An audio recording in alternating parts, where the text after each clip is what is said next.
ya sababaraha versi. Kan versi. urang cokot anu cenah cekolot we ieu mah nya cekolot urang asli urang Jampang.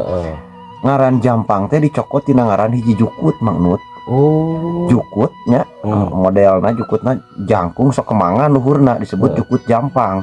Cenah di Tatar Sukabumi belah kidul malah nepi ka daerah Cianjur belah kidul. Tah eta teh wilayah Pajampangan. Barat Jampang Tengah Jampang Kulonnya Surade. Tah eta teh sadayana teh wilayah Jampang.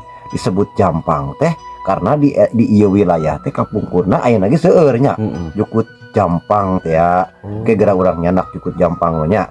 Tah kaduana kapungkur aya tokohnya, tokoh agama sekaligus tokoh masyarakat anu disebatna Eyang Jampang Mangung. Alias Prabu Boros Ngora. Anjeunna anu nyebarkeun agama Islam di daerah ieu.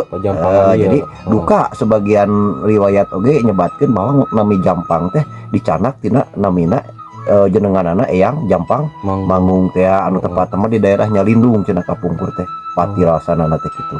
Kitu tah.